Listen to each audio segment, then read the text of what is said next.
आज नवरात्रि का 9वां दिन है और नवरात्रि के 9वें दिन माँ शक्ति सिद्धिदात्री की पूजा करने का विशेष विधान है। माँ दुर्गा जी की 9वीं शक्ति का नाम है सिद्धिदात्री। ये सभी प्रकार की सिद्धियों को देने वाली है। नवरात्रि पूजन के 9वें दिन इनकी उपासना की जाती है। इस दिन शास्त्रीय विधि विधान और पूर्ण निष्ठा के साथ साधना करने वाले साधक को सभी सिद्धियों की प्राप्ति हो जाती है। सृष्टि में इसके लिए कुछ भी अगम्य नहीं रह जाता है। ब्रह्मांड पर पूर्ण विजय प्राप्त करने की सामर्थ्य उसमें आ जाती है। आज हम सभी गर्भवती माँ को माँ सिद्धिदात्री के बारे में बताएंगे और साथ में ही अपने गर्भस्थ शिशु के साथ करेंगे एक प्यारा सा गर्भ संवाद। माँ सिद्धिदात्री भक्तों और साधकों को सभी सिद्धियां प्रदान करने के लिए समर्थ है। देवी पुराण के अनुसार भगवान शिव ने इनकी कृपा से ही सभी सिद्धियों को प्राप्त किया था। इनकी अनुकंपा से ही भगवान शिव का आधा शरीर देवी का हुआ था। इसी कारण वे लोक में अर्धनारीश्वर नाम से प्रसिद्ध हुए। माँ सिद्धिदात्री 4 भुजाओं वाली है। इनका वाहन सिंह है। ये कमल पुष्प पर भी आसीत होती है। इनकी दाहिनी तरफ के नीचे वाले हाथ में कमल पुष्प है।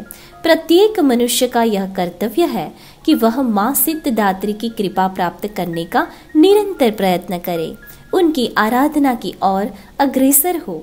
इसकी कृपा से अनंत दुख रूप संसार से निर्लिप्त होकर सारे सुखों का भोग करता हुआ वह मोक्ष को प्राप्त कर सकता है। 9 दुर्गाओं में माँ सिद्धिदात्री अंतिम है। अन्य 8 दुर्गाओं की पूजा उपासना शास्त्रीय विधि विधान के अनुसार करते हुए भक्त दुर्गा पूजा के 9वें दिन इनकी उपासना में प्रवृत्त होते हैं। इन सिद्धिदात्री माँ की उपासना पूर्ण कर लेने के बाद भक्तों और साधकों की लौकिक परलौकिक सभी प्रकार की कामनाओं की पूर्ति होती है। सिद्धिदात्री माँ के कृपा पात्र भक्त के भीतर कोई ऐसी कामना शेष बचती ही नहीं है जिसे वह पूर्ण करना चाहे।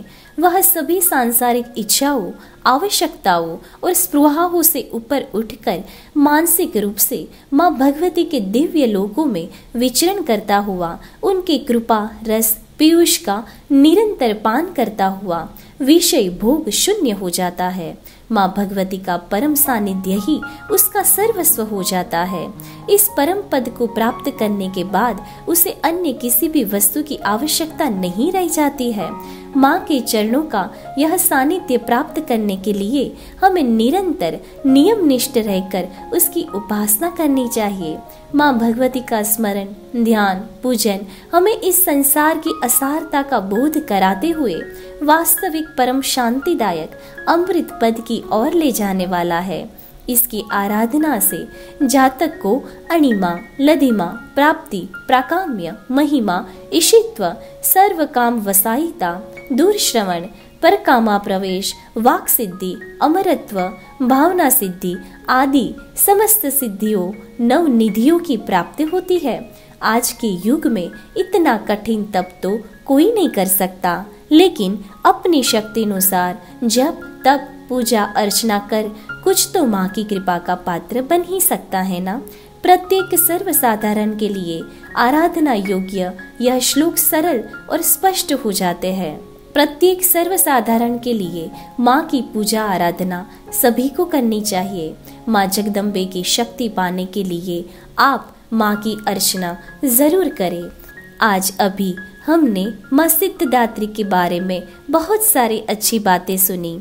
अब हम करते हैं अपने प्यारे से गर्भस्थ शिशु के साथ प्यारा सा संवाद। हे मेरे अति प्रिय शिशु, नवरात्रि के 9वें दिन की आपको बहुत सारी शुभकामना। आप मेरे गर्भ में सुरक्षित महसूस कर रहे होंगे, है ना। नवरात्रि के 9वें दिन की माता का नाम है माँ सिद्धिदात्री। हे शिशु, जिनके नाम में ही सिद्धि हो उसके गुणों का वर्णन मैं कैसे करूं। हे मेरे अति प्रिय बाल स्वरूप, मैं चाहती हूँ कि आप पर माँ सिद्धिदात्री की कृपा हमेशा ही बनी रहे। आप में माँ सिद्धिदात्री के सभी गुण आए। माँ सिद्धिदात्री आप में शुभ तत्वों की वृद्धि करे और आपको बहुत ही दिव्य शिशु बनाए। माँ सिद्धिदात्री हमेशा आपको सत्कर्म, दूसरों का भला करने की, बुराई के खिलाफ लड़ने का सामर्थ्य प्रदान करे। माँ सिद्धिदात्री आप में महत्वाकांक्षा, संतोष, सुख, आनंद और शक्ति प्रदान करे।